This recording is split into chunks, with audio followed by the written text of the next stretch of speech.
Would it be helpful if I watched you that way you had an audience? Right. Okay. Next step.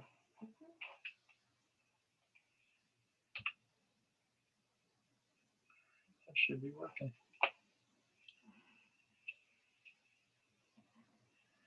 Hello, I'm Timothy Stone. I'm a senior in the Social Sciences Department, and today I'll be presenting my work on the daily spaces and environmental hazards for youth in the industrial city.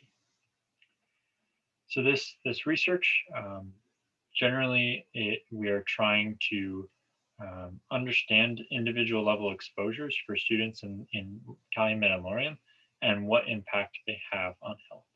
So this project has been ongoing for several years now, and we've been looking at both the social and built determinants of health and the roles they play in health outcomes.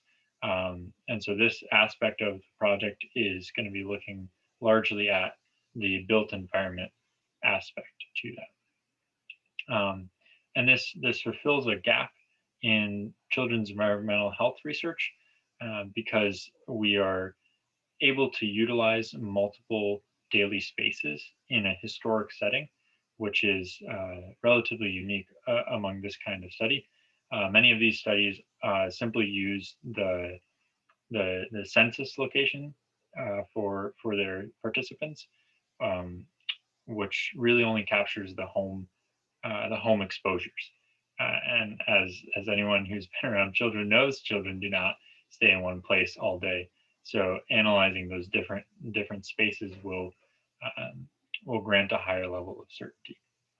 So and another advantage to doing this sort of research in a historic context is that we're able to connect life course exposures to health outcomes, whether that be illnesses recorded by hospitals or everything up to death records that are held by the state.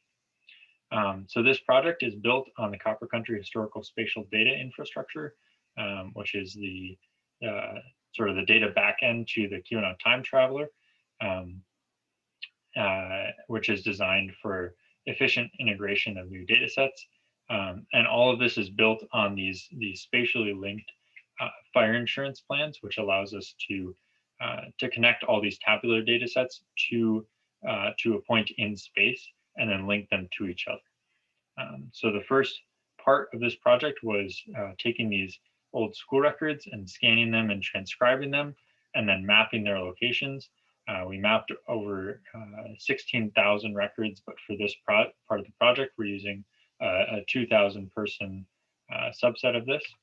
And this was followed by us trying to determine the ways they got to school. So here you can see an overlay of the student home locations with their schools. And then we took the period accurate road map and plotted that using a GIS tool. And here you can see a distribution of a weighting of the road segments that each student used, with the larger ones being more heavily used. And then so that creates 3 activity spaces with home, school, and the commute. And from there, we needed to determine what sort of exposures these children would have experienced. And so to do that, we utilized a methodology that 2 researchers here at Tech created for predicting areas in need of remediation from industrial usage, particularly in Rust Belt style cities. And so to do this, we coded all the buildings in the area according to their usage. And then the World Bank has this system which allows us to project the suspected amount of pollution output based on the size of the building.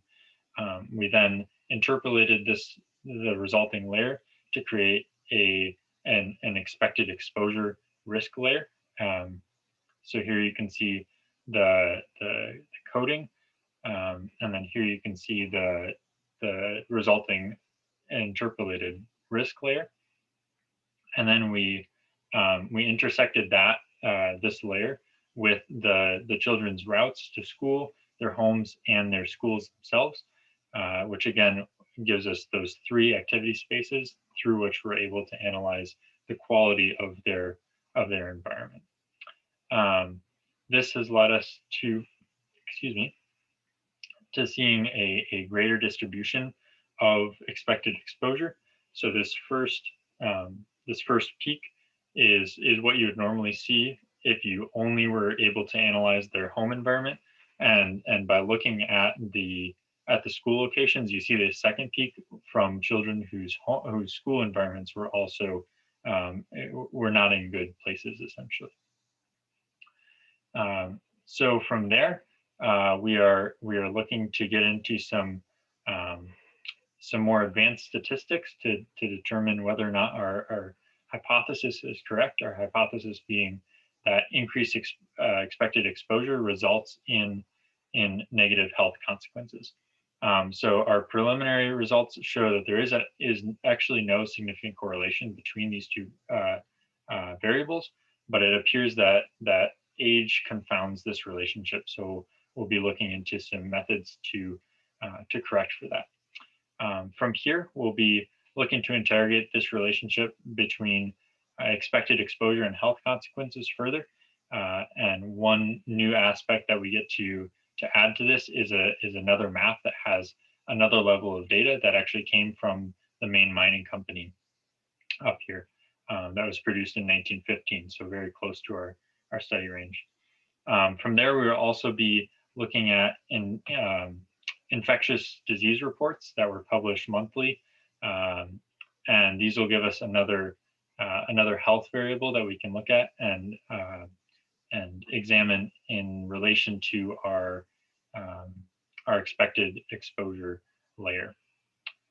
I'd like to thank you guys for watching this, and I'd also like to give a huge shout out to the Social Sciences Department and the Historical Spatial Environment Analytics Lab. That's a mouthful.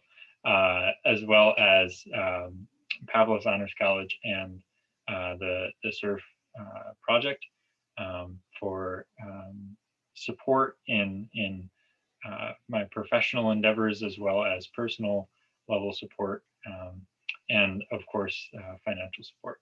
So yeah, thank you guys for watching, and I hope you have a great day.